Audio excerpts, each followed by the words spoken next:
like to call this meeting to order. If everyone could stand for the Pledge of Allegiance. Pledge allegiance to the flag.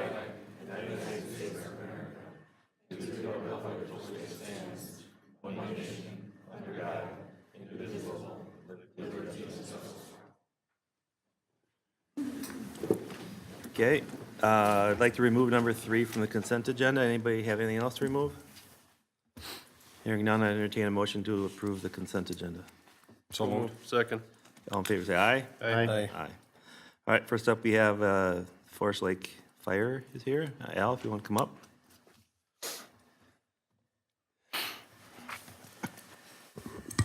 Mayor, members of the City Council, I'm here for 2 items tonight. One is to declare our 1985 Ford LS 9000 surplus, and I'm not asking for it to be declared surplus tonight, but just bringing it up for discussion. I will actually present a resolution on the 27th to declare it surplus at that time. So that truck, as the fire board will recall, has rust jacking, and it became, the expense to repair it was not worth fixing. And we actually did bring out 4 different vendors that looked at it, and 2 of them declined to even give an estimate for repair because the damage is so severe. So during our CIP, we put it on the into the CIP for 2020 replacement. So we're currently working with vendors to get a bid for that, and typically you're anywhere from 8 months to a year out. The other item that I'm here to discuss is Columbus response. During our fire board meeting or joint fire board meetings over the last year, there's been discussion on the number of calls that we get canceled on when we requested for service in Columbus. And so I met with the Anoka County Commander, the patrol sergeant, and the 911 dispatch manager earlier today, and discussed the number of canceled calls that we had. And to give you an idea, when we get toned out in Columbus for auto accidents, currently for January 1st to the 12th, we've been canceled on 56% of the calls prior to arriving on scene. And probably around 25% of the calls will arrive on scene and just turn around without any action. For fire response has been pretty good. It's about 16% cancellation rate, and the majority of those calls are made up from residential fire alarms where proper code is given, and then we'll cancel. And then with medical response, we were canceled 46% of the time prior to arriving on scene. And a lot of the times when we arrive, the medics will look at us and ask us why we're even there. And so I would guess within that, another 25%, we respond on scene and get canceled upon arrival. So to understand how this is happening, it really comes down to the differences in Washington County dispatch and Anoka County dispatch. Washington County runs under what's called an emergency medical dispatch, where they triage all their calls, and there's call typing. So in Washington County, we would go to, or for the call typing in Washington County, there's motor vehicle accident, no injury, accident with injury, mass casualty incident, hit and run with injury, injury entrapment, and unknown injury. So for Forest Lake, in Washington County, we would respond to the mass casualty injury and the injury entrapment. And when the dispatcher takes that call, they'll start triaging and asking these questions, and when it fits into a call type, then we're called. In Columbus, it's motor vehicle accident, no injury, and motor vehicle accident injury. And so we get paged out 100% of the time if it's an injury accident. So in discussion with the dispatchers, she advised me that there's a number of cities in Anoka County that no longer respond automatically to motor vehicle accidents. And what those departments do is respond when requested. And it's the same thing with medical runs. And so I just wanted to bring it up in front of the council that what we're gonna do is kind of a change in policy of where we've been before and just respond when requested. The net impact to that should reduce our call run volume around 50 to 60 calls for Columbus.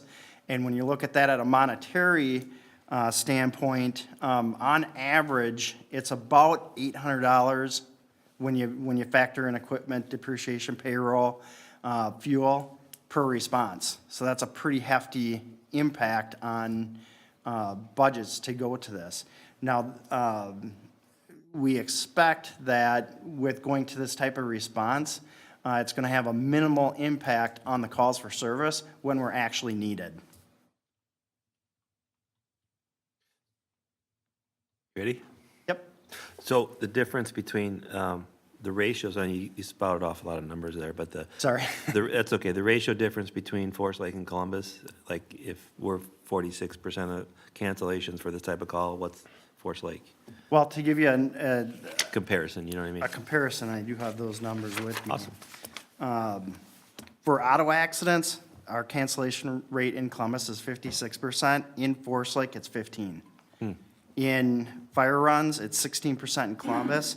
It's 4% in Forest Lake. And then for medical runs, it is 46% cancellation rate in Columbus. It's 25% in Forest Lake. So overall, cancellation rate is 9% in Forest Lake, and it's 39% in Columbus. So we need to do something about that. Yeah, and it really comes down to the way that they dispatch. And Oak County is one of two dispatches in the metro that doesn't use that emergency medical dispatching. And the reason why they don't is because in our area, we've got North Ambulance. And so when that call comes into the dispatcher, the point of contact, they'll ask a couple questions and then transfer it to North Ambulance. Whereas in Washington County, their dispatchers actually work with the fire departments, and a lot of fire departments in Washington County actually offer ambulance service. And the 5 other providers in Washington County that cover a fairly small footprint, they'll be requested by Washington County Dispatch, but the call is not transferred to them. So Washington County takes care of the whole thing from beginning to end. So what would you have to do, and at what level of authority do we need? Bill, is this something that council would have to direct, or is it something that, Al, you think you can? Yeah, all I need to do is talk with the dispatchers and change the call typing. Yeah, so there's really nothing at our level that we have to do? Yep, and we sat down with Washington County this year and went through all of our call typing and readjusted everything for Washington County. It's just in Anoka County, you've got vehicle accident, no injury, vehicle accident, injury. Sure. And with medical, it's the same thing, medical or not. You guys agree? Yes. Should be changed? Sounds like we're on too many runs. Yeah, sounds like we're wasting a lot of money. Yeah, last year was a record year for us overall. We hit 470 runs, and today we're at 467. So this will be the 3rd consecutive year of record runs. So we're looking at ways that we can decrease that run count, but still provide adequate service to the citizens. So to your first issue, the truck, I mean, it's got to be disposed of. You guys agree? Rust Got- jacking, I never heard of rust jacking. Well, the frame itself, it's a wrapped frame, so there's 2 frame rails, and the rust gets between there, it just, it's horrible. You could never weld it, you could never fix it. I don't think it would DOT pass anymore. It's an engine, tanker? It's a tender. Yep, it's the tender that we had out in Station 2. And that tender carried 3,200 gallons of water. Was the tanker itself leaking? Is that what was leaking? No, Was the in that particular truck, we're not having issues with the tank itself. It's the frame that's now breaking apart in several different places on that frame. What's the year of that truck? It's pretty old. 1985. It's an old frame. Yeah, It's been out in the salt for many years. Yep. okay. But we have one other tanker and that has problems, plastic broke or something? We've got, well, both Engine 2 and Engine 3, which were both purchased in 1996, so they're 22 years each, both have cracked water tanks, and it's up at the top of the fill section. So what our procedure in the winter is to fill them 80% and leave that 20%. And the main concern there is dropping water on the roadways. You know, and so in the summer, we keep them completely filled, but in the winter, we keep them at 80%. And that keeps that water from sloshing over the, where it's cracked. And both those trucks are up for replacement in CIP to replace them. And we've already replaced both of those tanks, I think, twice in both trucks. And the tank is under warranty, but it's, the last time we replaced it was $10,000 for them to dismantle the truck to put the new tanks in, and then they're out of service for 2 weeks. So this tender, this wasn't expected? This is unexpected repair or replacement? Well, the 1985 tender is actually, you know, the engine runs great, and it's got 22,000 miles pre-emission. Truck runs great, but in the service that we've had before, that's just something we didn't look for. No experience with it, and our service provider actually caught it and brought it to our attention, and then we called in shops to get estimates. And like I said, of the 4 shops that we called in, 2 of them said, I'm not even gonna provide you with an estimate because the damage is so severe, it's not worth repairing. How's the DNR truck working?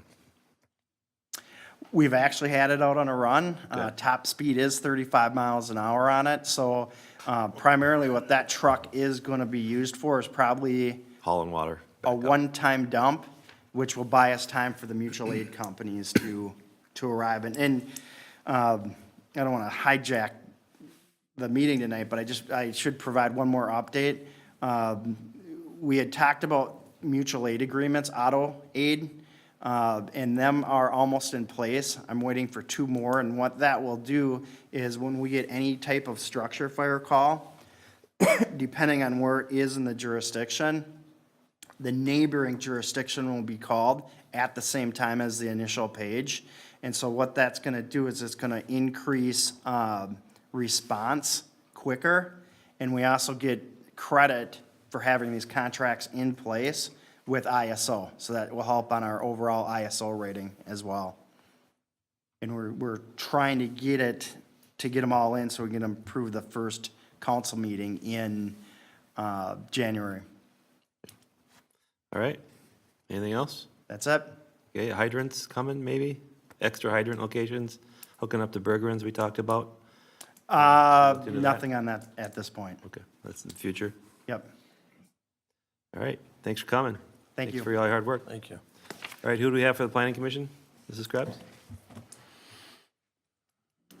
Bergren's greenhouse, you were gonna try to get a, We're gonna look at putting a adapter there, so if there was a fire near, they have a huge well to draw water from. So I'm gonna, the first item is about me, so I'm gonna turn the meeting over to Jeff. Jeff, you ready? Yep. Here's the, you got it. Jordan? Evening, Deputy Mayor and City Council.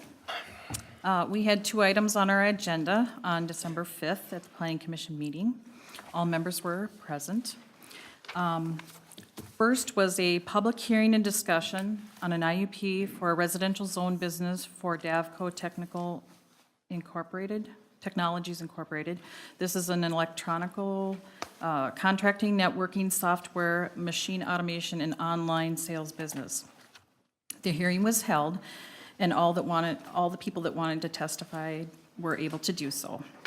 There were 3 references from the public on public information, and no date was used when and where this information was taken from. However, the statements were referring to the annual sales and numbers of employees for this company. Currently, the Columbus City Code does not define a small business by property size, annual revenue, or number of employees, to our understanding. A second statement was made that there were 2 locations for the business, one in Forest Lake and one in Columbus. And just for our knowledge and clarification, Columbus IUPs can only be covered under the city of Columbus. We don't cover any other city regardless as to whether there's another adjacent business to that. An additional comment was made about when proposed additions and renovations to principal and accessory buildings would not be permitted for residential zoning businesses. And the ordinance does state when such additions and renovations may be determined by the city to jeopardize or limit the future use of the property for normal residential purposes. And this would be when it would be disallowed. Another point made was that the tax assessor had been out to the property and had made his determination of the commercial portion of that, basis of that use. We had 3 of our 5 planning commission members that had been out to the site. They all stated that. In the application, findings of facts, number 5, there was a request for a 10-year IUP term, and the Planning Commission is referring this to council as to whether that is allowable or not. We did talk about the 5, but 10 was requested, and that was what was in the application. Mr. Acting Mayor and Council, would you like me to address that now or at the end of the report? No, it's good. Okay. I looked into it. It's a 5-year term under our ordinance, and it's a 5-year term that's been used in practice. I checked with the administrator, and it's been consistently 5 years. Okay. Up to 5 years. Up to 5 years? Correct, up to 5 years. That's right. Okay. That's how it's written. Okay, and the applicant did state that he would be okay with the 5 years if the 10 years wasn't possible. Okay, in number 9 of the findings of facts and number 5 in the recommendations, the days of operations were changed to include Monday through Saturday to align with our current code. And so this evening, the Planning Commission is bringing this forward to the City Council with a unanimous vote for approval. We also did have Mr. and Mrs. Berg shared a public nuisance issue about the property, and we were instructed that that would be under a different, aligned under a different task instead of the actual IUP. Okay. Mr. Deputy Mayor, in your additions, the city did receive a letter today. It's on page A10. It's a 2-page letter from Mr. Tom Olson.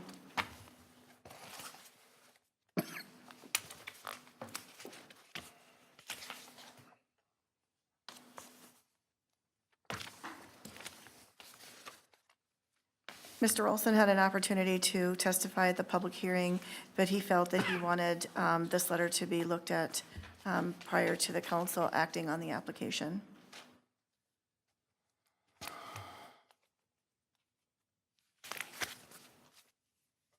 Should we just take time to read it here? Is that what we're doing? While you're doing that, Mr. Mayor, if I could address the last comment from Ms. Scrubs.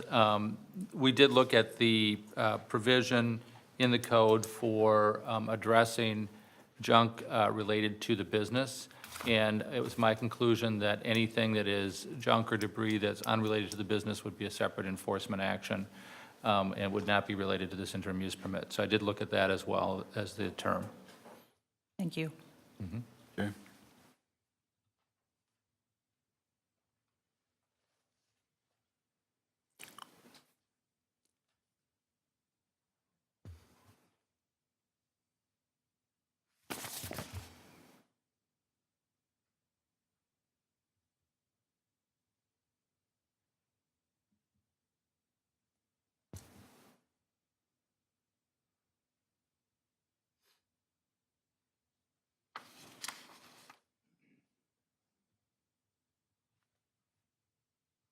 Everybody get a chance to go over it? Yep. Bill? Yep. And Deputy Mayor, just so you know, the Planning Commission had not seen that letter. We have not seen it, so our recommendation still stands. Okay. It's pretty much outlined as testimony that he made at the planning commission meeting. Thank you. All right, anything else on the application? No? Mr. Mayor and Council, before you act on it, I think it would be helpful, since the application asks for a 10-year term, it'd be helpful to have the applicant clarify whether he is, as stated in the report, comfortable with a 5-year term. Because the action of the council has to be on the application as submitted unless it's amended. So I want to just give the applicant the opportunity to clarify whether a 5-year term is acceptable, so we don't have any confusion about that in the record.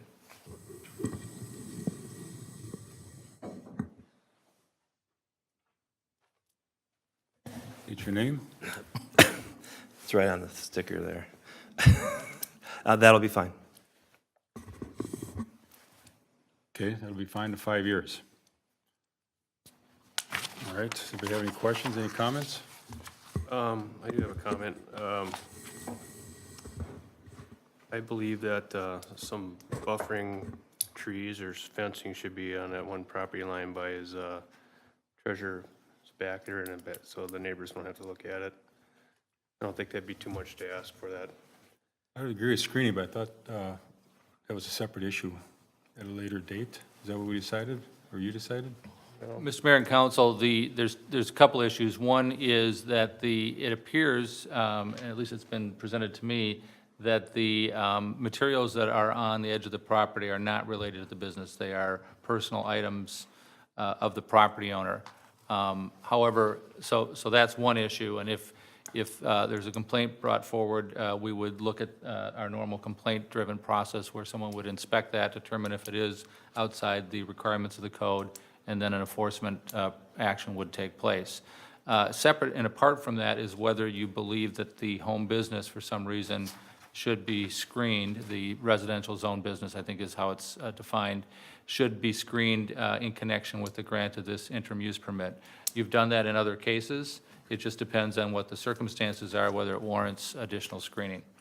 I've been back there numerous times, and it seems like plenty of screening by the house area and where the office building is. Well, this particular piece of property is 58 or whatever, and 59 acres, and the buildings that we're talking about are in the middle of the woods. There's no close neighbors. Even the neighbor that complained about the debris to the south of the property is a long way away, so I don't think there's any reason for any screening. Screening would be senseless. It's got natural screening, so, You're talking about for the business? yeah, for the business, so. And that would be the question, are the operations that are related to the residential zone business sufficiently screened? And if you answer that yes, then you wouldn't provide any additional screening. If you answer that in the negative, then you could look at additional screening. And again, the removal of other personal materials on the property line, that's a separate action. Mark, does that answer your question? I agree with you. Yes and no. I mean, everything in that whole area is, you can't see nothing from anywhere except the air, except for that one little area where the people are complaining, and it's not that big of an area, and in my opinion, it wouldn't hurt to put a couple trees in there, some pine trees, and that'd be done. Just some buffering on there. It's the only spot in that whole property, and that's the only complaint we had on it. But I think Bill's saying it's a separate issue from what we're looking at right now, so if we're gonna talk about site nuisance, that's a different deal. And let me be clear that it's a policy judgment whether the screening is needed for the business. I'm just distinguishing between the two actions. One is approval of the interim use permit. Two is whether there's a complaint on the material. Yeah, I don't think that stuff on the south side, is that what it is? I don't think that's part of the business, so I think that would be a separate issue also.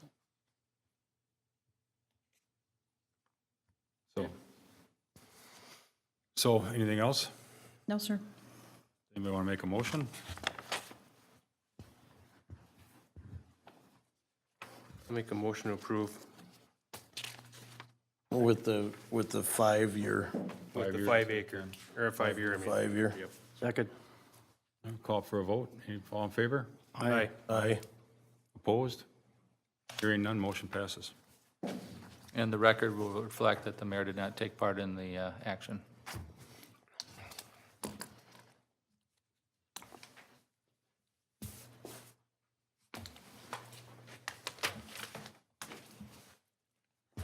turn the meeting back over to the mayor. Thank you. You're welcome. All right, Jody, next up, we have the Columbus Comprehensive Plan Review. Correct. And you would have received that copy, and it's 7 pages.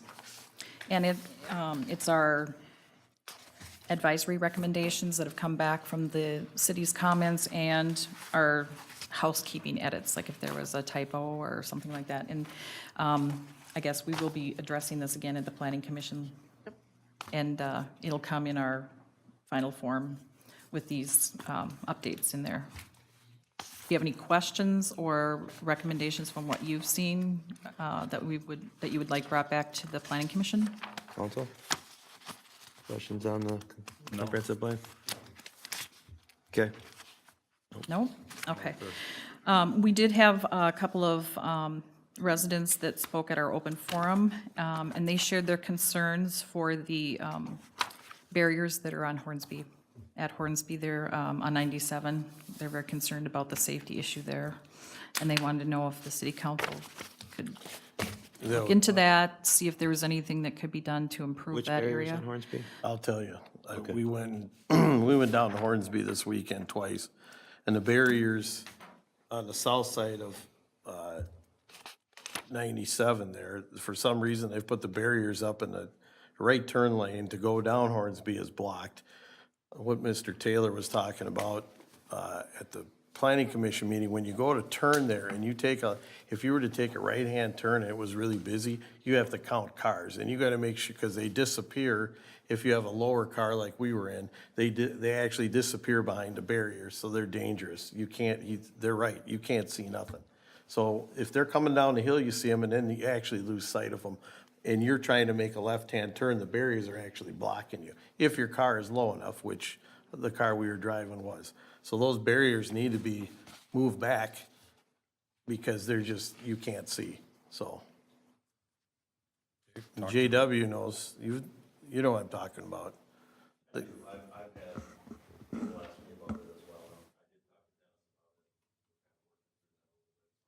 Okay, but it's bad. State put those in? You're talking about the MnDOT barricades on, Yeah, why on are, 97. yeah, why are they blocking the whole right-hand turn lane? There's no construction going on right now. Why are they even there? I'm not 100% sure on that. Well, it's bad. You can't see and they're, you know, so. I assume they're state? State own them, or?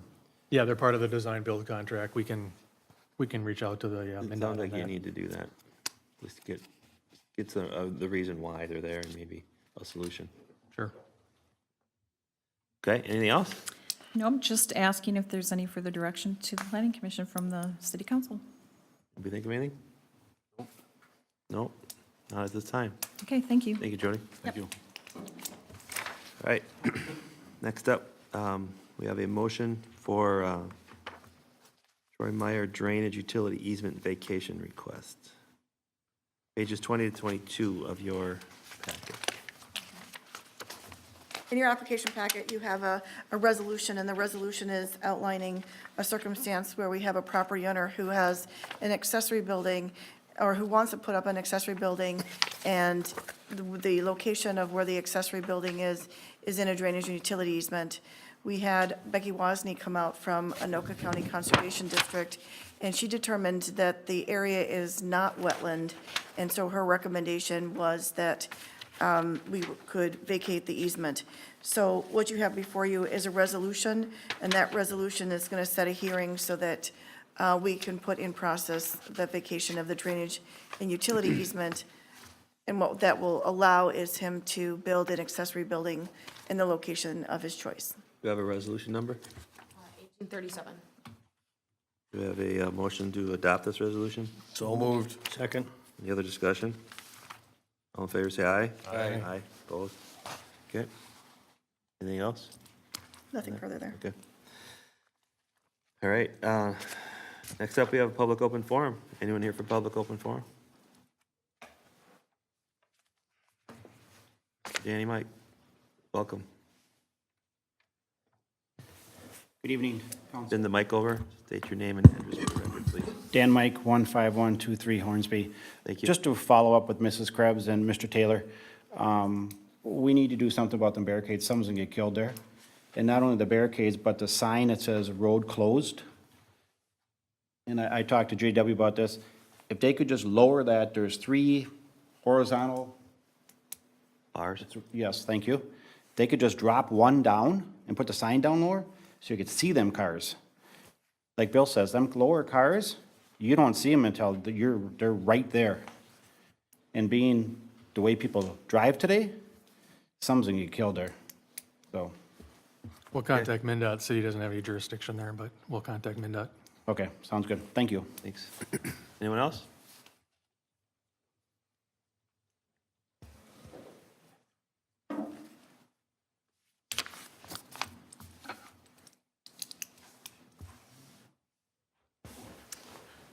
Corey Victor, 8136 174th Court. Tom Richter, 8136 174th Court.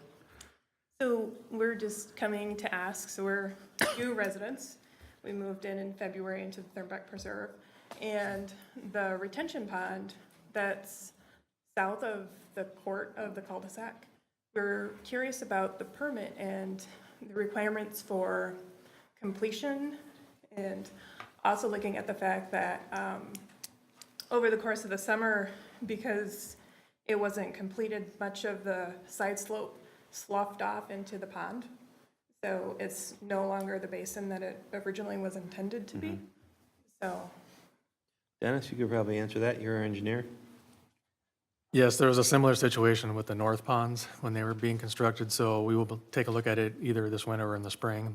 The developer and his contractor, we required to reestablish that to the plans okay. and fix the erosion. It won't go unnoticed. It'll be handled. Okay, yeah. Do we know if there's a timeline? Because we've been told several different timelines for completion. Much of summer it went unworked on. The contractor would show up for a day or two and then haul their equipment back out. And then 3 weeks later, it'd show up for a day. Yeah, I'm not sure who gave you timelines, but there was a, I don't know, permit, if you will, for them to finish excavating that pond this summer and haul on Furman, and now that's done. So we'll address this, when it can be first done in the spring, Okay, the contractor. Well, welcome to Columbus. thank you. So Dennis, when I was out during the election, Garth and I stopped at their house and we went and toured that. And it's, the north side of the pond looks like it's done, but it's actually where the drainage ditch runs between the 2 properties, it's actually eroding backwards to the north. And it's gone quite a ways. So somebody should have put some riprap, some rocks, something in there to keep it from eroding. And the south side is just falling back in. So, I mean, when Tom comes back in to get phase 2 or whatever, I mean, that should be a stipulation that he fixes this pond before he moves on. Yeah, Because we he's, gave him extra time to get the sand out and to run the trucks down the road and all that other stuff. We were, very lenient on all that stuff. And now it's eroding and it's eroding bad, so. correct, he was given more time than I preferred, but he's not done yet. Still needs to put the second lift of pavement on the road. There's only 1 lift down, so there's that, and there's the final erosion control. So we still have a fair amount of his letter of credit to take care So of he'll these be items. hauling black dirt back in to fix these locations, you think? It depends if it's black dirt or, Well, I'm sure it's eroded down to the sand, Well, right? it's all sand. It's The all s- sand. yeah. There was no topsoil brought in over top of it, so this is all the sand. So part of it's eroded off of the back part of our property Oh. abuts it. So part of it's eroded All the off way of up in your ours. property. And then also the other drainage ditch. And so that was the question, because we were just trying to, because we've held off on any activity in the back of the property to plant trees or anything. Right. Until that's completed. Our property is the north side and the east boundary of the pond, and that's kind of filled in, so now the water level, if you will, has moved to a greater area because there's no depth to the pond. There's just this big shelf that's like 6 inches deep, which is not kind of what the plat showed. He indicated to one of our neighbors that has an affected property that the pond was done, and he wasn't planning to do any more excavation after we pointed these issues out to him. So Dennis, you that's- check those depths and slopes? right, before we're that's not his final decision. Yeah, done? Yeah. We'll do a full inspection like I said, early in the spring, and make sure that the pond is built per the plans. Okay. And then 174th Court will have another lift of asphalt? Yes. Excellent. We noticed he was tracking equipment across that. So that bump will go away when you get Yeah. out of Furman. Excellent. All right, Thank you. Thank you. thank you. Thanks for coming tonight. Anyone else for public open forum? Okay, hearing none, we'll move on to public comment on the Columbus levy and budget handout. This is in their additions, I guess.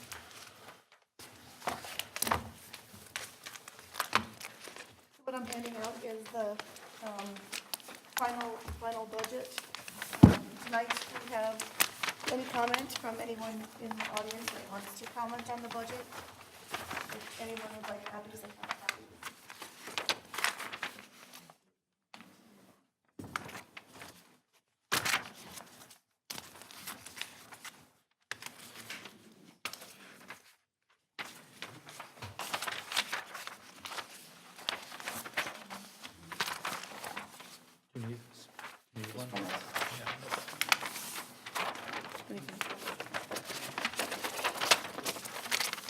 What you have in your agenda packet is the budget, and on the first page, you do have a summary sheet of all the different funds that we have here in Columbus. The second page is more of a summary of the past 6 years of both budget and levy, and then you have the detail in the following pages. I've not changed anything since the preliminary levy. There wasn't any direction to change.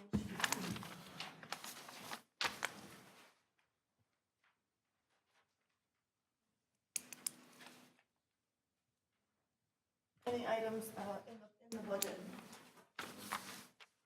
I'm going to move to the second page, just to give everyone an overview of where our dollars are spent.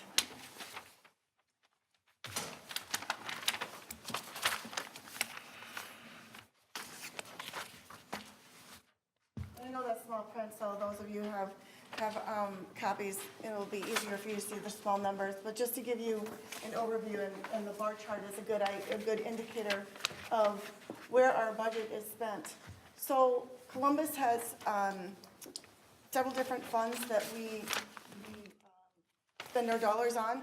And in this particular case, what I've identified here is operations, capital, water and sewer, Sunrise WMO, EDA, and debt service. And if you look over the years, the operations portion of it, you'll see there's been kind of flat for a few years, and then we had bumps the last 2 years. If you look at capital, we have tried very hard to put dollars into capital funds so that we have money and pay cash instead of borrowing money for capital items, which would be equipment, blacktop, building maintenance, and those sorts of things that you know over time that you're going to have to do. We also have sewer and water. Sewer and water are what we call enterprise funds. So they operate off of sales, and so we don't levy for water and sewer. We collect fees for sewer and water services, and so that fund works independently. Although it's included in the budget, it's not levied for. The second, or the Sunrise W Water Maintenance Organization. We have 3 watershed districts here in Columbus.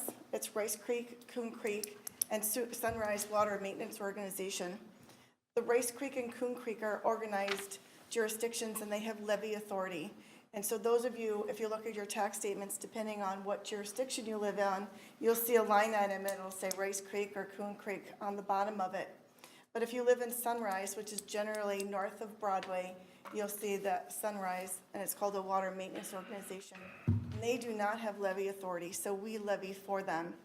And what happens is we have 2 representatives from Columbus who sits on that board, along with 3 other communities. Denny, is it 3 or just 2 communities that sit on it? There's 3 communities. Three other communities that sit on it, and they authorize all the services and funding. And so what they do is they forward a budget to each of those communities. Each of those communities adopts a budget, and then we levy for them. The last section here is debt service. Debt service is for when we borrow money for different projects. In this particular case, we've borrowed money for the Public Works building, we've borrowed money for road improvement projects, and we've also borrowed money for projects of, we have two types of road improvements, one where the property owners adjoining pay for them, and others where the entire city has paid for them. So the letters GO means general obligation bonds, and some of them, we get our revenue through special assessments, meaning property owners pay those, your property taxes. Others are collected, now, mind you, they're all collected through property taxes, it depends on how they're collected. Special assessments for an individual road assessment is individual to your property, and it's collected through your property taxes. And ad valorem, meaning everyone pays, those, everyone pays a percentage of, so we have a few of those roads. So the debt service covers a lot of ground, and depending what our revenue stream is, will determine how much we have to levy for that. Those are the 5 or 6 areas that we have where our budget is. And what I wanted to show you between the budget and the levy, what you show up there is the budget, just how over the years that it has, we've impacted. So you can see Sunrise is very small, the EDA was a slow start, but then they've been steady. But you can see debt service over the years, we have borrowed more money. And that's the whole point of why we wanted to really look at the capital funds and really beef up our capital funds, is then we'll have cash to buy things that we want and we won't have to borrow money. However, we will always borrow money for road improvement projects that are requested by a neighborhood, because those we won't have funds for on hand. So the second portion of what I have here on the chart is the levy. This is the actual taxes that you pay. So the difference between the budget and the levy is the revenue that we collect. So an example is the building department. Our building department is self-funded, so what happens is we receive building permit revenue, and that's how everything is paid for. So we don't have to levy for that. So there are some things where we, again, collect revenue, whether it's even zoning permits, or people who use the park have to pay park fees. And so the levy is budget minus the revenue that we do get equals the levy. So we do have some portion of revenue that we collect. Just wanted to make sure everyone knew the difference between those two. Looking at the chart, there's a little bit of a difference.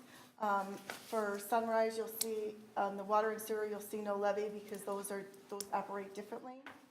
And you'll see there's a little bit of difference in operations, because we do get revenue from several different sources to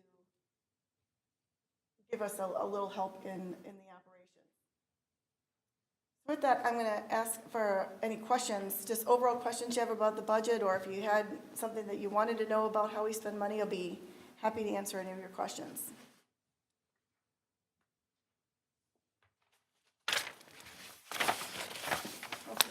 So I'm going to switch back to the top of the page. I'm going to talk a little bit about growth. So across the top, and this is new for the council, across the top you have tax capacity. And tax capacity is something that's used for a formula in order to determine a rate and for a rate for your taxes. And in this particular case, they add up all the values for both business and residential, seasonal, and they come up with a number, and that's the number they use for the formula as to how much we can tax to get the mill rate. They don't use mill rate anymore, it's more of a formula.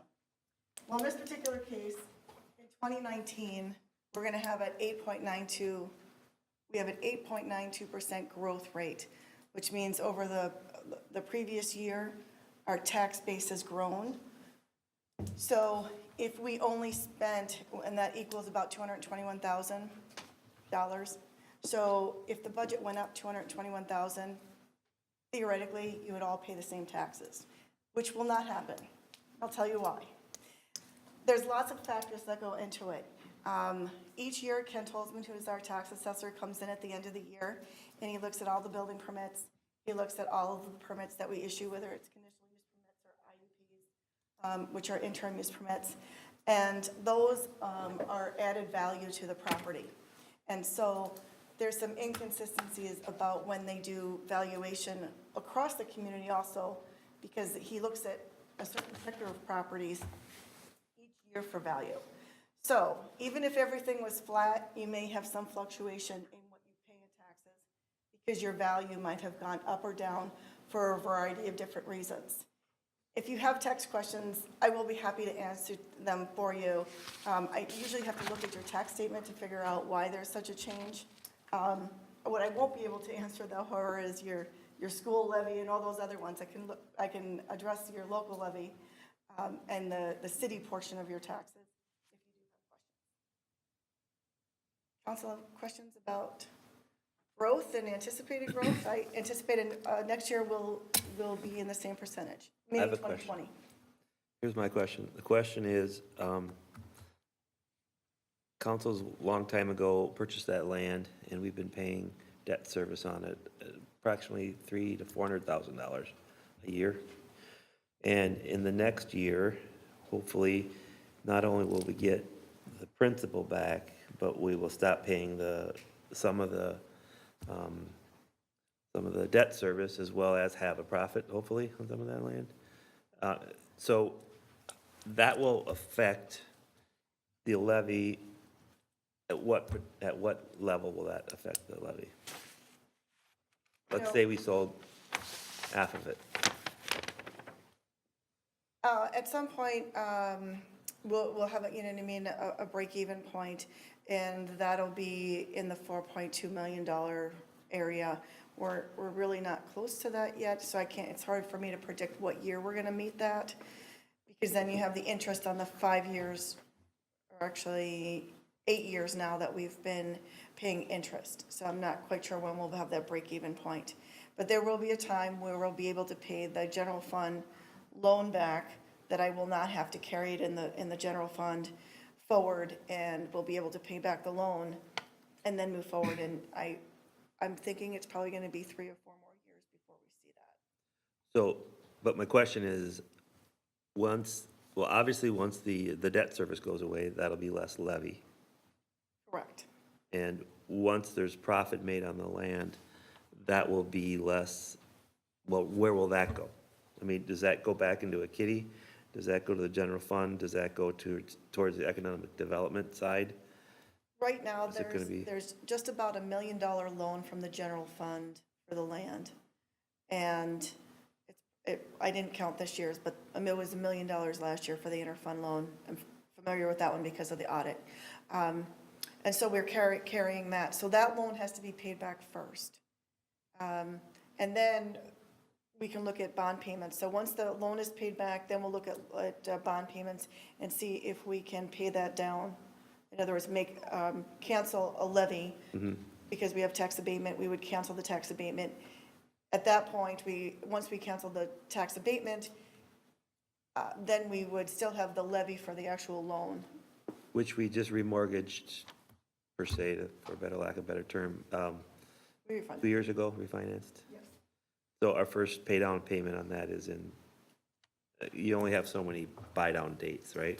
Correct. And so When's our first? I want to say it's in year 7 that we have that opportunity, but I'd have to look again, because you're right. Certain bonds were clustered together, and then we have opportunities to pay it down.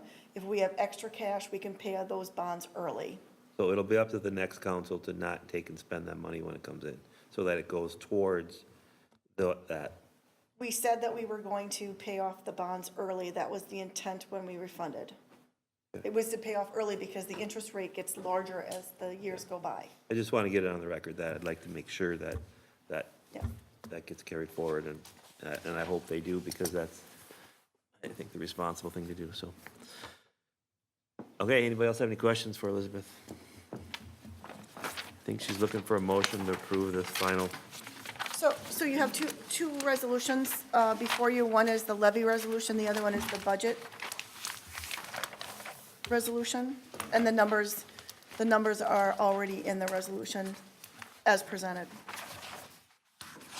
Okay? So, Sorry, Bill. Should have taken one from me. resolution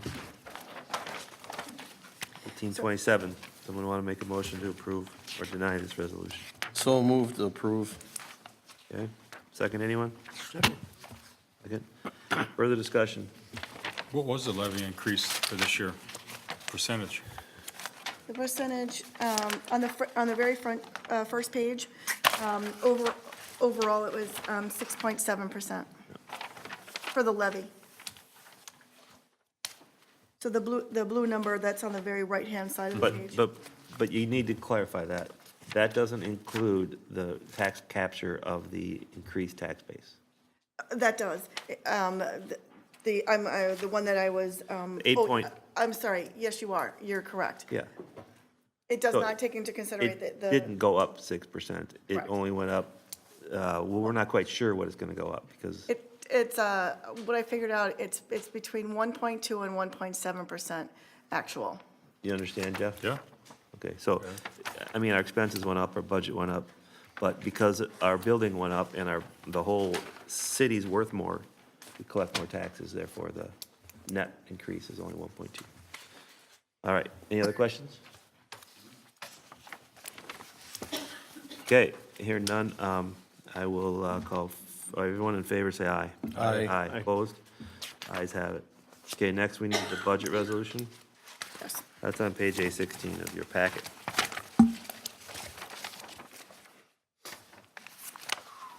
Any questions on that? Okay, I need a number. it had a number, 1827, was that a good number? That was the first one. So Yeah, the next one doesn't have a number, Yeah, so that one's 1838. 38. Anyone want to make a motion to approve or deny it?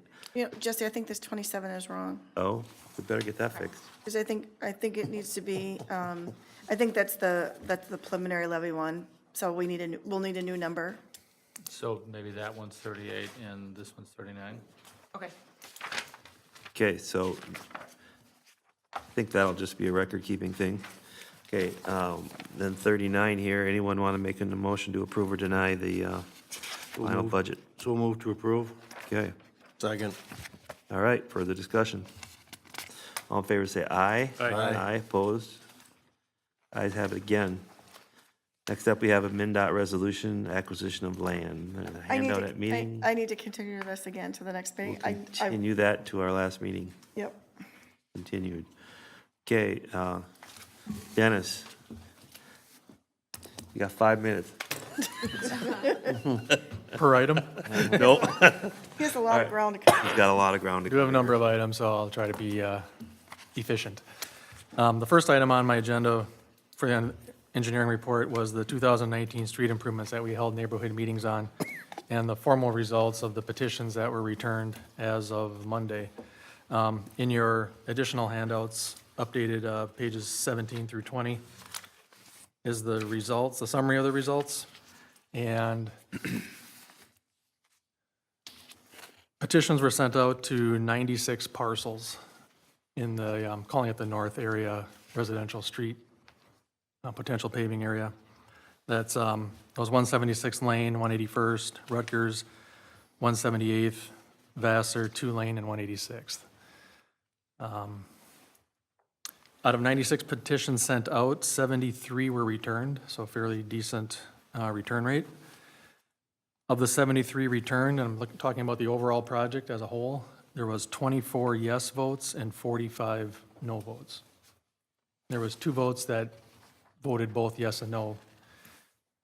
Not sure. The household didn't agree. Oh, I also provided a breakdown of the streets individually, so you could see how, if there was a theme one way or the other. 176 Lane had 5 petitions sent back. It was 3 yes, 2 no. All the other streets were more no's than yeses, with the exception of Vassar Street North, which was an 8-8 vote tie. Sounds like they don't want it. Okay? Do we take these one at a time, or, I mean, if we're gonna call for these, we'd have to make a motion now, right? I mean, Right, what I have in front of you is an action requested to either approve the entire project, decline the entire project, or if you want to. okay, so we'll wait till the end of your thing. Okay, go ahead, continue on. Sorry? Oh, so, there's a motion in here? There's not a formal motion, but an action requested for the council to decide if they want to go forward with any, all, or none Of these roads here on your, of the roads in green. council, you got any opinions here? Well, 181st is getting done, right? That's the north section past, This 181st mean is just the- the very westerly Oh, the west section. end by the All right. residential area there on the end. All right. Beyond Loyola. Well, looks like everybody likes gravel. Look, everybody likes gravel to me. Yep. 176 lane was 32, what do we got there? You don't like it, and I don't like it, but I think that the process here is pretty clear, and there's only one street at 50%, and the rest are not. Well, you got, like Jeff Pretty just tough. said though, Dave, you got 176th lane is 3-2. Yeah, You could always do that one. Isn't that comes off, 176, that where's comes that? off of Notre Dame, right? You're right. That's the cul-de-sac on the west side. I would say I came up with an estimate for an overall project, so if you just pick a smaller piece of it, it's, the likelihood the assessments would be a little On higher. the west side. A lot higher? If you're gonna mill and overlay Notre Dame regardless, you'd think they would pick that up without too much more than your, We also had a proposal to finish the cul-de-sac on the end of that roadway, so that would be a little bit more than the normal. Oh. I don't know, it's up to you guys, what do you think?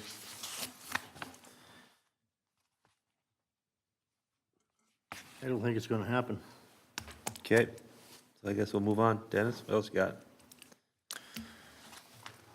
Next item is related. It's for the city street reclaims in the area. So Notre Dame, north of Broadway, and then 181st from Broadway to Kittle River.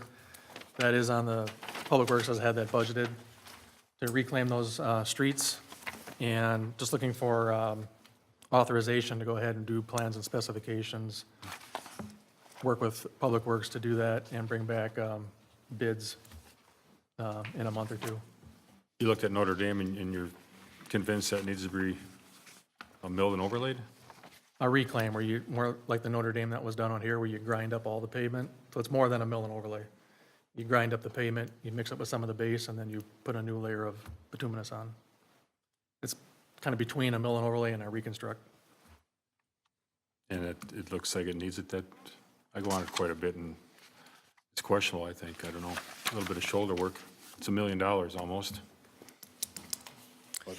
Yeah, it's around 800,000 plus or minus for both Notre Dame and 181st. But on the flip side, you let it go longer, the worse it gets, and you're gonna pay more for it down the road. For the cost of the materials. Yeah. Cost of materials, and if you let it go a lot longer, then you'd be full reconstruction instead of reclaim. And this was scheduled, this was kind of in the plan, right? I believe so. How many years out do you go before you consider it?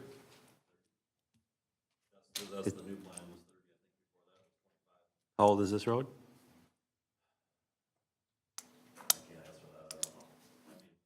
I want to say it was. at my paperwork, I can tell you, but I don't have that here. Yeah, I think it was either 81 or 84. Oh, so Well, we're there. So Notre Dame and 181st were supposed to be done when we did this. Okay.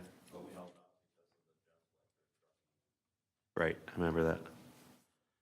Okay, well, someone make a motion to, I don't know, we don't have a motion here, so. Authorize Authorize, engineering to prepare plans and specs. So moved. Second. okay, any other discussion on that? All in favor, say aye. Aye. Opposed? Nay. One opposed, ayes have it. Okay, what else you got? The next item is plans and specifications for the southwest area sanitary sewer and water main improvements. That's extending sewer and water down 54 across 35W to the triangle area. And I just provided you in your packet with a title sheet and overall layout. I have a full set of plans and specifications here. So looking for approval of plans and specs in one motion, and the second motion would be to authorize advertisement for bids. Typically, I'd come back in about a month, but I'm at the bid dates at about 2 months out to finalize Rice Creek watershed permitting and county comments. Okay. All right, I want to make a motion to approve the plans and specs authorizing bids. So moved. Second. Further discussion? All in favor, say aye. Aye. Aye, opposed? It's Ayes gonna be have it. like pulling teeth, isn't it, Dave? It is. It's about like pulling teeth tonight, isn't it? Hey, I gave him 5 minutes. I could request an extension. I yield my time. Let me say one thing about the street overlays, shape and overlay. Yep. We want to stop the maintenance department from going forward with doing more of these studies. You know, they're not passing. We got 6 streets here that didn't pass. Do you want? We've already talked about that. You're gonna stop? I'll talk to the Public Works Advisory Board, but that's our intention as the staff, that it's too much work for no gain. Well, we're just spinning our wheels. I mean, we even dropped the 165th thing down. We increased it to 40%. Their cost was $5,000 and they passed. Yeah, that's I insane. mean, that's, It's totally I insane. mean, you know, we thought about trying to make it as a cheaper project for everybody, but they're not interested, so it's not worth the staff's time to Right. do the legwork, and if people still want it, they can petition Yeah. and go back to what we did before, but. So, Do you want to say as a council just to Well, stop it? I don't know, Bill, did we do that by resolution or by motion to do these studies? I thought we did. Yeah, I agree with you. Policy. It was, it was a couple years ago, you adopted a new road plan policy, so it really should be on the agenda. You shouldn't do it kind of on the fly. It should be a discussion item. I'll have So, Elizabeth put that on the agenda for next week, right. 2 weeks. And then you'll have the policy in front of you, the minutes of discussion. Sure. Sound like a good plan, Jeff? Yep. All right. Do you want to do that at the next meeting, or do you want to wait till next year when we meet with the Public Works Advisory Committee and go through that and then bring it? We'll do it either way, it doesn't make any difference. I mean, Jeff, you want to get her done? I think we can get it done. I don't think we need to go through Okay, advisory. we'll just get her done. Keep doing this. so That, Mr. Mayor and Council, that wouldn't prevent the discussion from occurring in the normal course at the advisory level, and they would bring it back to the next council. Sure. So you can take an action in December, and there can be a further action next year. So Dennis, when you went to that meeting with this, what was the feedback? They don't want to spend the money. We all know that once you get your road paved, then they swoop in and raise your taxes because now your house is worth more money supposedly. You know, what was their, People drive faster.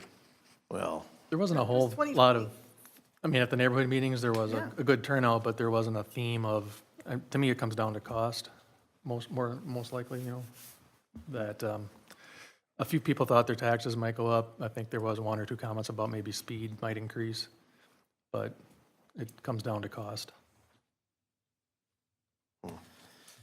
Okay. All right. Before we leave the southwest area, I'd like to do another motion to authorize advertisement for bids and set a bid opening for Wednesday, February 6th. So moved. second. Any other discussion on that? All in favor, say aye. Aye. Aye, opposed? Ayes have it. Next item on the agenda is a letter of credit reduction recommendation for Priner's Preserve Development.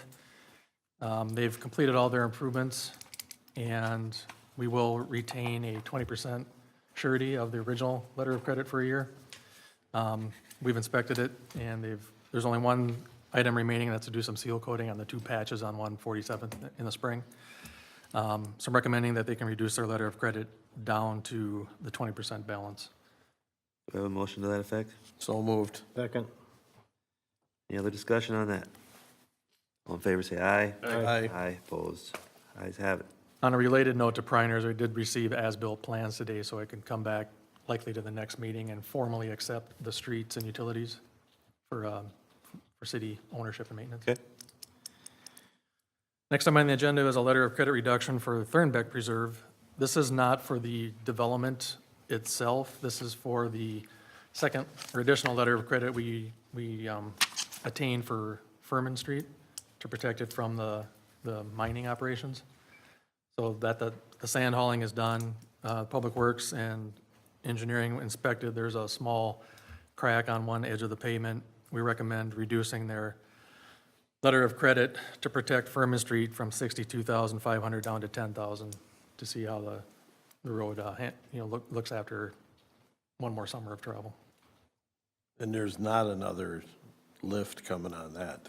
Furman's done, correct. Okay. Okay. Motion to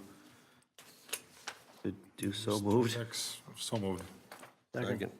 Okay, And you got it. further discussion. All in favor, say aye. Aye. Opposed?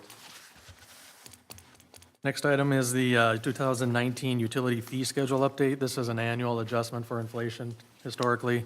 So this is for the SAC and WAC charges for sewer and water. In my memo, you can see my council is holding their sewer connection charge the same for this year. It's been the same for 4 years now. The local SAC and the local WAC are recommending an inflation amount. For construction items, inflation was only about 2.9% last year. That's why we're recommending that the local SAC charge be increased up to $456 per unit, and water be increased up to $1,631 per residential equivalency. We have a motion to approve that? So moved. Yes. Mr. Mayor, the fee schedule is under my report on number 23, and the fees that That's for, the engineer is proposing is in that ordinance. So, information? Right, then it's information, correct.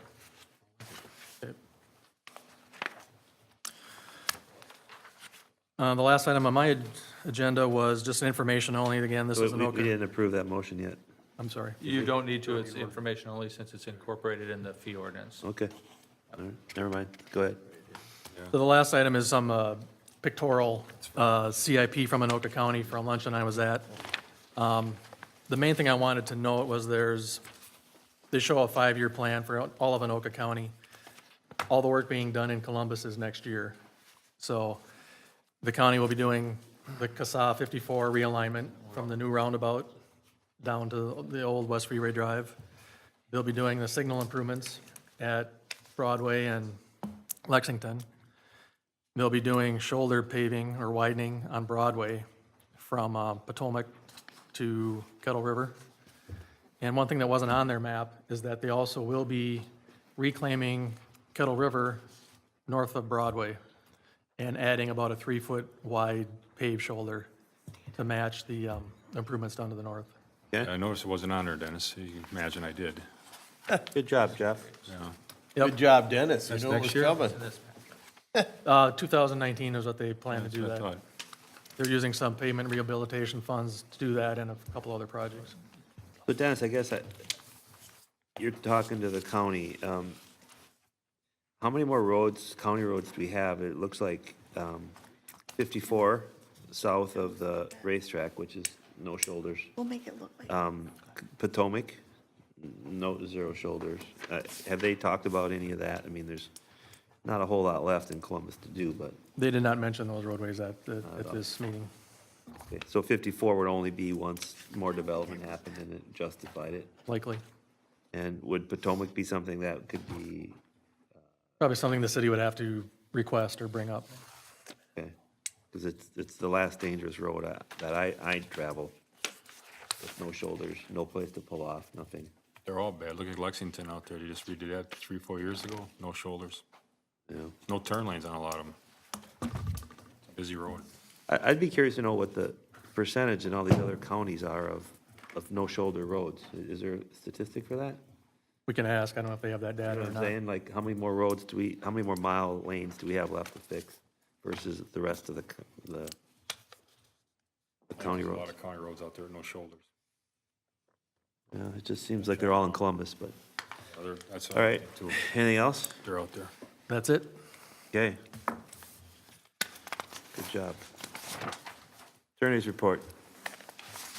Mr. Mayor and Council, the first item under my report is at A22, and this is an ordinance that sets some road limits that the council directed us to prepare. There would be no truck hauling, no truck traffic on Howard Lake between Kettle River Boulevard and the city boundary to the east, and then also Zurich Street between Lake Drive and West Freeway Drive, which is County Road 54. And then the ordinance includes the usual exception for local delivery, school buses, and the like. So those types of trips that would be made on residential streets. So this is a discussion at a couple meetings, and it's now back in front of you as an ordinance.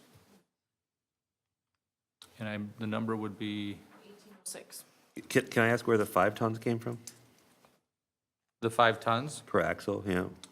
That is a standard that we discussed, I believe, with the city engineer. Is that right, Dean, or Dennis? Well, it's 5 tons per axle, which gives you 10 tons, which is 20,000 pounds, which kind of goes against what I thought we were talking about, which is the allowing the 26,000 pound trucks, which would be the non-CDL trucks. So it would be normally, This ordinance was. I think it'd be a 7-ton road. JW, we have that 7-ton per axle road gives you 14, which gives you 28,000, which covers the standard non-CDL trucks. Technically, we post everything at 5 tons for weight limits.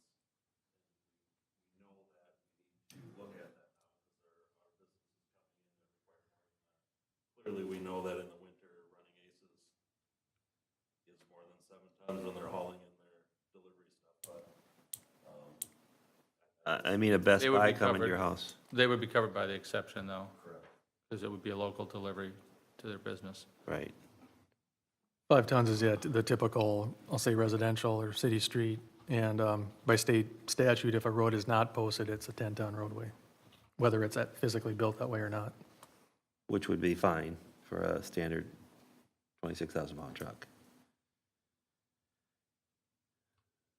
Okay, I would like to see it at least at 7, just so that we don't have that issue on Howard Lake Drive and other roads. I don't think our intent there was to eliminate loaded cement trucks, not necessarily box trucks and things like that. So, all right, you guys have any other comments? Well, we'll need the council to Yeah, agree I to think- that change. I So agree that 5 tons. Yeah, I mean, that would be an amendment of the proposal. yeah, I mean, you guys want to go to 5 or 7, what are you thinking? What do you think? I don't have any problem.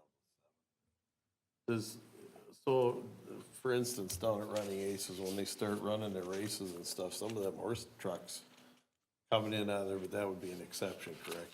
That would fit with under the deliveries to local businesses. How much is a cement truck loaded per axle? 60,000 pounds divided by 4, Depends on the number of axles, because it does vary. a lot. I think some of the ones up on, I mean, even empty, they're over that. some of them have those drop axles that they can distribute the axle? weight. Right.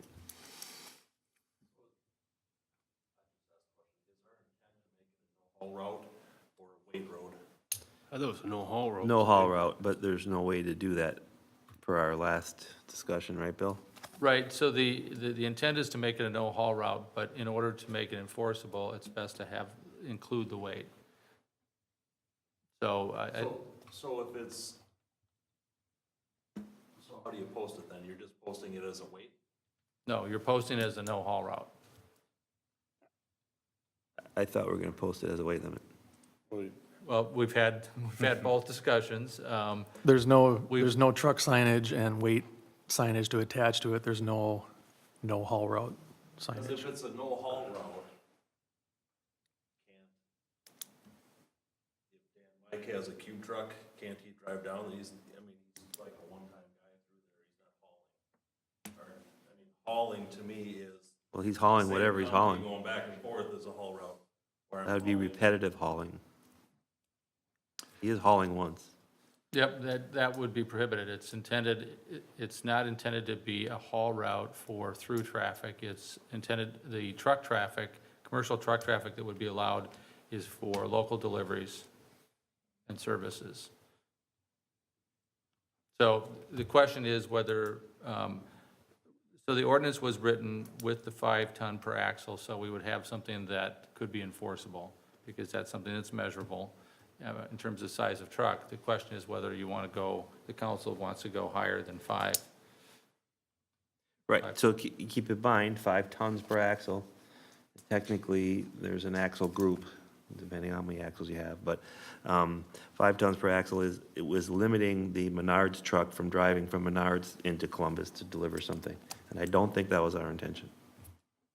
Because the Menards truck will be a 26,000 pound truck.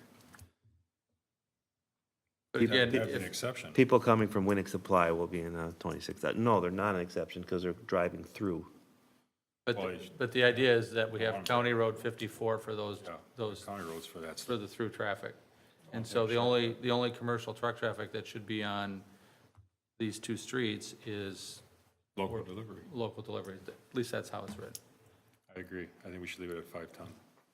I disagree, but what do you guys think? Otherwise, you can stay on the county roads. That's what. Settle at 6? Well, if you keep it at 5, it's universal through the city, it's a little easier to enforce. I think if I have a 26,000 pound truck, and I want to go to Winnick Supply, I'm going to go all the way up to Broadway and around. That's stupid. I think it's got, we intended to stop the cement trucks. We didn't intend to stop smaller trucks. What's a semi? Semi's 80,000 pounds, divided by 5 axles. 5 axle groups. Actually, 2 axle groups and 1 front axle. So a front axle is usually, 17,000 pounds. Axle groups are 40,000 pounds. So you're out there. Yeah, it's way up there, same with the cement trucks, and I guess I have no problem with 7. Start doing the math on the bigger trucks.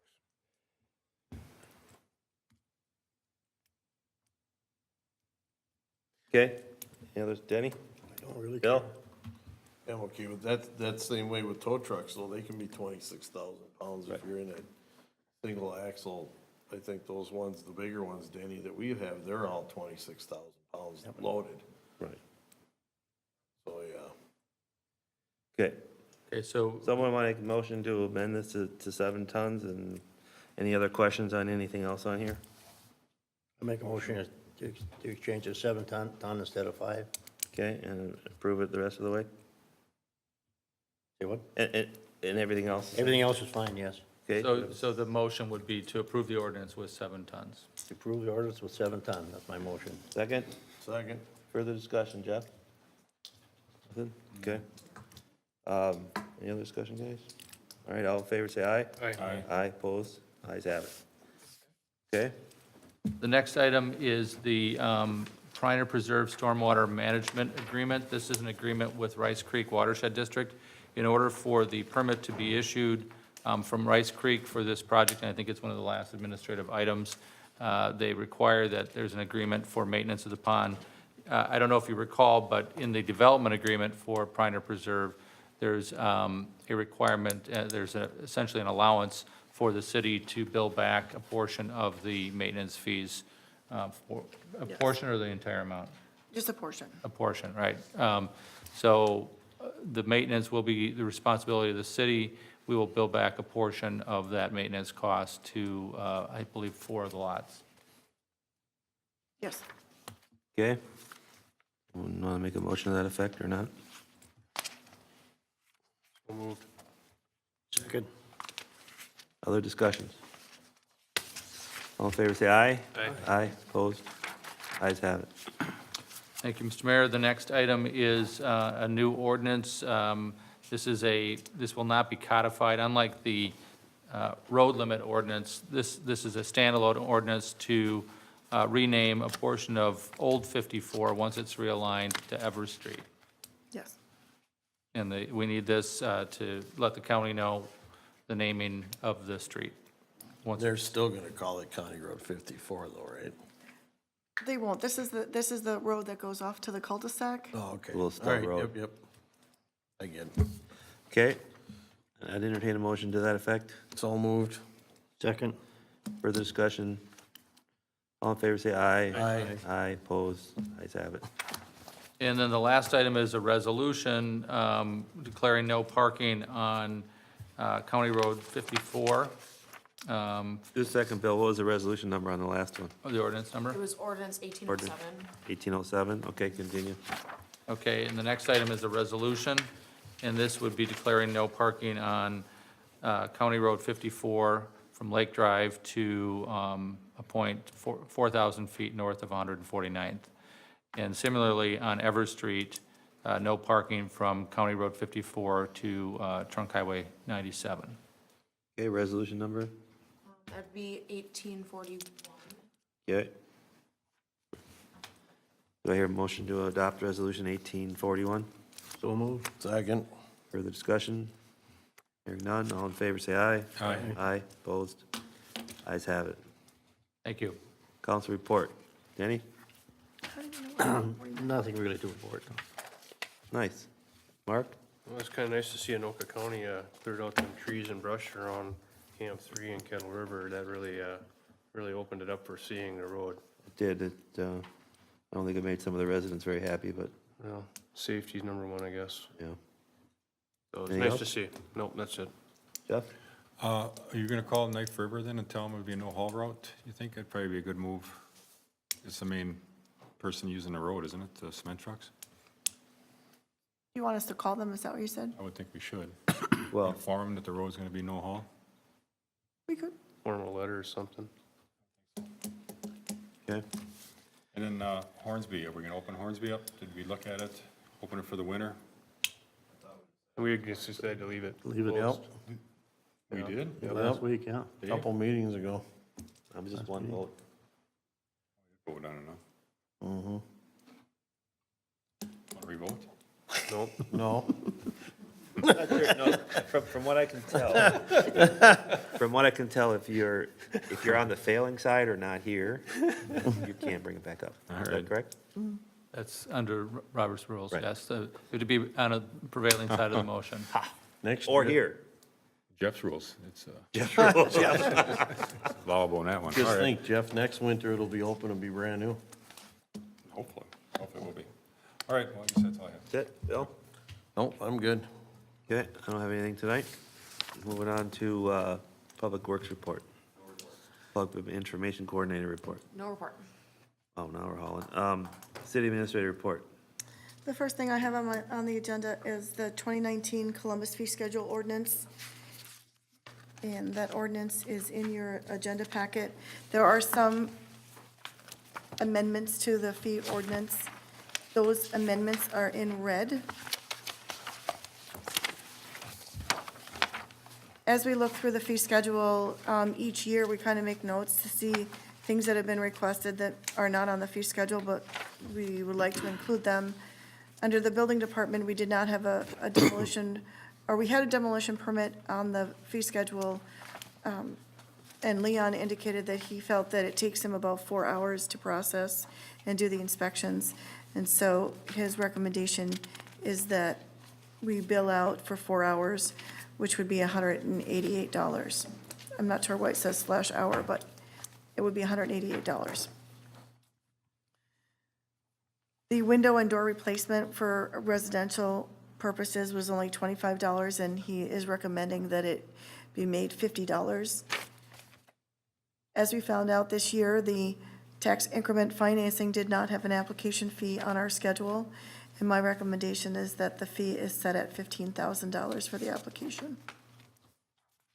Okay. Elizabeth, curious, why did they stop the sewer permit fee?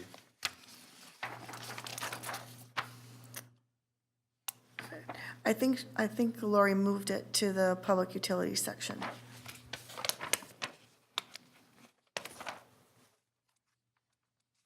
So you're talking about the septic system or the, Yeah, or, it says pumping permit for private sewer systems crossed off. and a pumping permit is $10 and that's for when you pump your septic system? Right? I don't understand what you get for that. You get records, the guy Yeah. that pumps it, he's supposed to turn the, because you get a notice every 4 years or 3 years, you gotta have your pump. So that includes the mail it, the Yeah, postage. It and- says plus postage, but it's crossed out here. Yeah, why is it crossed out? Yeah, why is it crossed out? That's what I'm asking. Yes, you are, Mark. Deleted. Crossed out in red too, kind of like. so- Page 40. 40. Whatever. Oh, you know why? Because it was under planning and zoning, and I asked Lori, I'm like, why is the pumping permit Oh. under planning and zoning when it should be in the building department? Gotcha. And it was under the building department, so it was in two places. Okay, thank you. That's what I wasn't following. Okay. I got a question on the liquor licenses. Has that been reviewed lately? For the amounts? Is it the review months, did you say? Has that been reviewed to see if that's the market costs for those? You know, we have not reviewed the liquor license fees in quite some time. I mean, they seem kind of low. I was just wondering if that should be looked at before we adopt the schedule. Yeah, and Mr. Mayor and Council, what it should relate to is the amount of administrative time Yeah. involved in issuing and monitoring and enforcing Yeah, this. and I don't know which ones are even used here. I mean, there's lots of things here. Temporary off-sale wine, I don't know if there's anybody who does that. The question would be whether you have any shortfall in those accounts after you're. You know, considering your costs. we generally don't have a shortfall for the on-sale. We don't have any off-sale in the city to date. The temporary permits, it takes just as much work to do temporary than it does for on-sale. So that maybe should go up a little bit. You know, which sometimes presents a hardship because the people who are applying for those are generally nonprofits and they generally don't have a whole lot of money to pay for permits. Like the Fall Fest. Like the Fall Fest. Yeah. Background check, outstate, $10,000? I don't know what that is. Yeah, that would typically be with the initial license. Usually in a renewal, we're not doing those investigations unless there's some cause to. So that's kind of a one-time fee, and it's only if we have folks who are from out of state. Okay, and then the parks was another one that, the rumor on the street is we're pretty cheap. I don't know, is that, who's on the park, Mark? You're on I the am. park board. We talked about, earlier this year, we're gonna talk about increasing the fees, But now is the time. but, yeah, the next meeting, I think that was gonna be brought up. We talked about it 2 meetings ago. The problem is, well, a few years ago, they tried raising it, and then Flaw and a few others had a conniption fit about it, but, it's cheaper than a lot of other ones. It really is. They're getting a good deal for the services they're getting there. I know, I mean, we spend a lot on lawn care and Yeah. upkeep and, So it needs to come up a little bit, and I've been in agreement upon that, so do you know how much, what did they talk about at your? Actually, Lori printed out a comparison sheet about a year ago, and of all the surrounding communities. And some are cheaper, some are more expensive, and then they lay it out different, how, you know, for tournaments it might be more, but then there's none of this, and then they have residents, non-residents. There's a lot that went in a factor there. Ours is pretty simple, but I'm in agreement, it needs to come up a little bit, so we'll work on that. So, we have to adopt this today for the next You year? need it by the end of the year, right? So There's maybe no we could park bring board this meeting back though. to our last meeting? Would that be enough time? Maybe you could adapt the schedule except for those fees and. Are you asking the park board to meet in between No. to evaluate that, or? I'm just, well, Mark, I mean, what's your recommendation here? Well, if it goes up, it's not gonna be a whole lot, Dave. I mean, other communities are not very expensive for these things. I mean, it's gonna come up, but not as much as you think it's gonna. Are there fields $25 comparable? out of 250 or what? You're talking for the tournaments or the? Yeah, you individual? got reservation fees for tournaments, 250 and, Oh, right. Well, it's got to go through the park board first, so, So at this time, we don't have any recommendations. no from the park board. recommendations, I'd say it might have to stay this way for Then either in the we may next have year, to it's gonna wait be. till the next year. Next year, it'd be okay. Okay, anybody else have any other comments? I think the park board probably should raise it up. I mean, I've been talking about it for years too, and these fields are a lot nicer than a lot of the other surrounding communities. And we do a lot more upkeep with these than a lot of them do. A lot of them don't do anything. Except, here you go. I wouldn't wait till next year. Okay. Mr. Mayor and Council, one of the reasons this is in front of you tonight is in order to publish it and have it be in place January 1, it would be adopted tonight. So if you wait till next meeting, which you certainly can do, then it wouldn't be effective January 1. Okay, anyone want to make a motion to adopt these fees? So moved. Second. Got it out, Denny. All right, further discussion. All in favor, say aye. Aye. Aye. Opposed? Looks like that one passed. Okay, anything else? No. The next thing on my, Elizabeth. report, under my report is. I'm sorry, I hate to, can we give that one an ordinance number? 1808.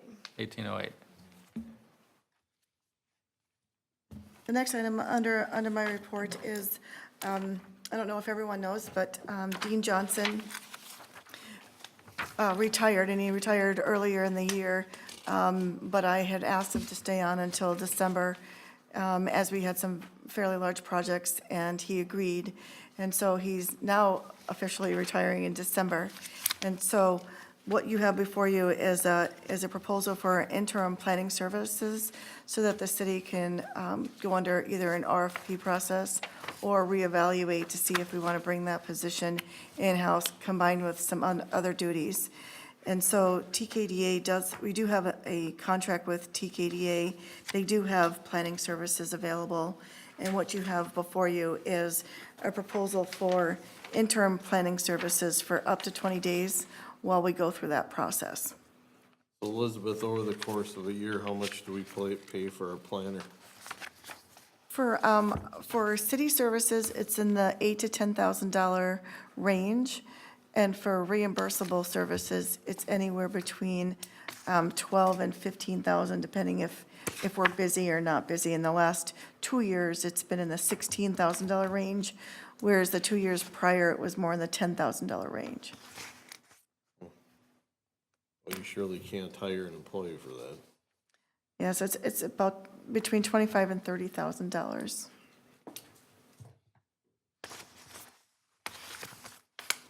Okay, Is that something that could be conjoined with something else? You know, I think it could be, we just have to kind of discuss the platform that would be, whether we can hire someone that has maybe some experience with planning, maybe community development, maybe some administrative qualities that we can plug in other types. Because we definitely don't have 40 hours worth of planning. No. Meredith, that's who Dean's been bringing along? Dean was working with Moulton and Bolton and Mink, and that's Hyla Mays, and she's with a different company, whereas Merritt works for TKDA. So it is not the same person. And again, this is interim, it's only up to 120 days. It's going to bridge me between now and March until we hire someone Our permanently. comp plan is done. The comp plan is not quite done. It's done in that we circulated it through the different jurisdictions. The comment period is over, which is what those 8 pages are. And we will submit it to Met Council after all of those comments and things are updated. And then Met Council has, I believe, 90 days to approve it, and then it'll be finished. so it's done, but the approval. Okay, someone want to make a motion to use this in interim planner? So moved. Okay, second, anyone? Second. Okay, further discussion? All in favor, say aye. Aye. Aye, opposed, Ayes have it. Okay, And lastly is a Human Services report from the city administrator, myself, and that is, I'm making a recommendation. The city has a process whereby we look at cost of living adjustments for employees, and in the past few years, the city council has approved scale changes and step increases and different adjustments, but we've not approved a cost of living adjustment since 2012. And so my recommendation is that we do a 3% cost of living scale change effective 2029, and that would be across scales to come into market. I looked at the consumer price index and a few other things, and it appears that we're a little behind in the market, since it's been quite a number of years that we've had a scale adjustment across the board.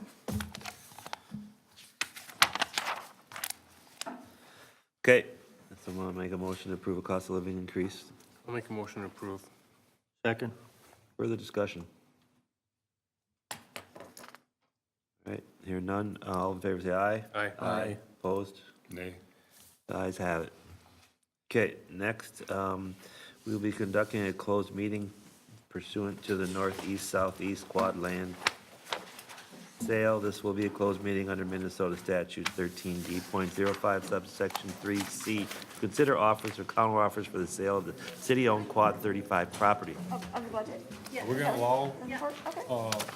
the B council to sit in on this? No?